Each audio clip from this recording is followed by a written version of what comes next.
స్థానిక ఎమ్మెల్యే గారు ప్రభుత్వ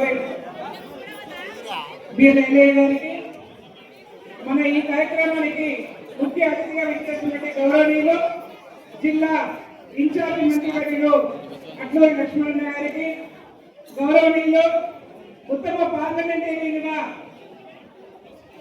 పేరు తెచ్చుకొని ఏ రోజు కూడా ఆసక్తి లేకుండా నిత్యం పార్లమెంటుకు హాజరవుతూ ప్రజా సమస్యల మీద నిలదీస్తూ భువనగిరి నియోజకవర్గం నుంచి కలవెత్తున్నటువంటి మన ఎంపీ గారు చామల కిరణ్ కుమార్ రెడ్డి గారికి మరియు గ్రంథాలయ చైర్మన్ గారికి, జిల్లా ఉప సర్పంచులు కలిసి వార్డు మెంబర్లు కలిసి విజయోత్సవంతో ఈ రోజు ఈ కార్యక్రమంలో పాల్గొంటున్నటువంటి ప్రతి ఒక్కరు కూడా అభినందనలు తెలియజేస్తా ఉన్నాను. మీ అందరూ కూడా శుభాకాంక్షలు తెలియజేసుకుంటూ ఇవాళ చాలా సంతోషకరమైన విషయం మీ అందరూ కూడా ఒకటే విషయం చెప్తా ఉన్నాను. ఈ రాష్ట్రంలో గ్రామాలలో ఏదైతే సమస్యలు ఉంటాయో ఆ సమస్యల తీరిన తర్వాత ఎన్నికలు వచ్చాయి. ఇల్లు కావాలని అడుగుతారు, రేషన్ కావాలని అడుగుతారు. ఇవాళ ప్రభుత్వం తరఫున ప్రజా ప్రభుత్వంలో ఆల్రెడీ ఇందులో ఇస్తా ఉన్నాం, రేషన్ కార్డు ఇస్తా ఉన్నాం. ఇట్లా ఇచ్చుకున్న మాత్రం సందర్భంలో ఇవాళ ప్రజల నుంచి వచ్చిన రిజల్ట్ ఏంటంటే ఈ నియోజకవర్గంలో 112 సర్పంచులను గెలిపించుకొని ప్రథమ స్థానంలో నిలబడ్డటువంటి మీ అందరూ కూడా ధన్యవాదాలు తెలియజేస్తా ఉన్నాను. అందరూ కూడా చెప్పాలనుకుంటే ఎందుకంటే ఎంతో శ్రమకు వచ్చి తన ఎన్నికల్లో కూడా ఇంత కష్టపడకుండా ఎక్కువ కష్టపడి గ్రామాలలో ఉన్నటువంటి నాయకులను సర్పంచులుగా ఇలా ఎన్నుకోవడానికి సహకరించినటువంటి బిఎల్ఏ గారికి మీ అందరూ కూడా ఒక్కసారి చెప్పాలి, ధన్యవాదాలు తెలియజేయాలి.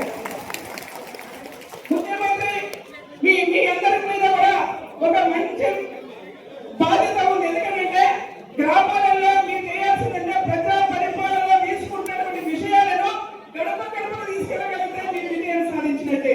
మీ విజయంగా మీ సర్పంచ్ ఈ కార్యక్రమాన్ని ముగించుకున్నట్టే. ఎందుకంటే ప్రతి గ్రామంలో ఇవాళ అన్నదేవంతంగా రేషన్ కార్డు ఇస్తా ఉన్నారు, ప్రతి గ్రామంలో ఇందిరాబాయిలు ఇస్తా ఉన్నారు, ప్రతి గ్రామంలో 200 యూనిట్ల కరెంటు ఫ్రీగా ఇస్తా ఉన్నారు, ప్రతి గ్రామంలో ఉన్నటువంటి రైతుకు రుణమాఫీ చేయడం జరిగింది, రోడ్ కల్పిస్తా ఉన్నారు. ఇంకా ఏ సమస్యలు ఉన్నా ఈ ప్రజా ప్రభుత్వంలో సర్పంచులదే ప్రథమ స్థానిక సమస్యలు పరిష్కరించే బాధ్యత ఈ ప్రభుత్వంలో ఉందని కూడా ఈ సందర్భంగా మనం చేస్తా ఉన్నాను. చూసినాం గత ప్రభుత్వంలో సర్పంచుల సంగతి ఏ విధంగా చూసినాం. కాబట్టి ఇప్పటికి కూడా ఇంకా సెక్రటరీస్ జరుగుతూ ఉన్నారు. గత ప్రభుత్వంలో సర్పంచులు అప్పులు చేసి రోడ్డు మీదకి వస్తే పోయిన ప్రభుత్వం కనీసం వాళ్ళ ముఖాన్ని కూడా చూసినటువంటి పరిస్థితి కనిపించలేదు. అనేక గ్రామాలలో అప్పులు తీసుకొచ్చి కమ్యూనిటీ హాల్ కట్టించి స్కూల్ బిల్డింగ్ రిపేర్ చేయించి నల్లా కనెక్షన్ రిపేర్ చేయించి రోడ్డు మంచిగా చేపిస్తే వాళ్ళ పిల్లలు ఇయ్యక అప్పుల పడినటువంటి సర్పంచులు ఆత్మహత్యలు చేసుకున్న సందర్భంగా మనం చూస్తా ఉన్నాం. కానీ మన ప్రజా ప్రభుత్వంలో అదనంగా ఉండదు. రేవంత్ అన్న ప్రభుత్వం అంటే గ్రామీణ స్థాయిలో ఉన్నటువంటి నాయకులను కాపాడుకునే విధంగా, గ్రామాలను కాపాడుకునే విధంగా ఈ ప్రభుత్వంలో కార్యక్రమాలు కొనసాగుతాయని సందర్భంగా మనం చేస్తా ఉన్నాను. 50% మంది మహిళా సోదరులు మనకు సర్పంచులు గెలిచినారు, 50% మంది ఇవాళ వార్డు మెంబర్లు గెలిచినారు. నేను ఒకటే చెప్తా ఉన్నాను, ఉమెన్ కార్పొరేషన్ పర్సన్ గా మీ అందరూ కూడా కోరుకునేది ఒకటి ఏంటంటే సర్పంచులుగా గెలిచినటువంటి వాళ్ళు మహిళా సోదరు మనం దయచేసి కంపెనీలో ఉండకండి. మీ బాధ్యతను నిర్వర్తించండి, నాయకులుగా ఎదగండి. రేపు ఇవాళ గ్రామ స్థాయిలో ఉన్నటువంటి నాయకులు ఎదుగుతుంటే రేపు రాష్ట్ర స్థాయిలో కూడా ఎదగడం జరుగుతుంది.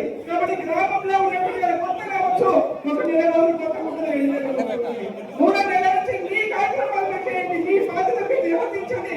గ్రామంలో ప్రతి ఇల్లు చేయండి, ప్రతి ఇంటికి వండి మీ కష్టం ఏంటి, మీ సుఖం ఏంటి, మీ బాధ ఏంటి, నేను ఉన్నాను మీకు తోడుగా చెప్పేసి సర్పంచులు నిలబడితే చాలా ఈ సందర్భంగా మనం చేసుకుంటూ మరొకసారి మన ఎమ్మెల్యే అయ్యన్న గారికి ప్రత్యేకంగా ధన్యవాదాలు తెలియజేసుకుంటూ ఈ కార్యక్రమానికి వచ్చినటువంటి అట్లూరి లక్ష్మణ గారికి కూడా ధన్యవాదాలు తెలియజేసుకుంటూ సెలవు తీసుకుంటాను. జై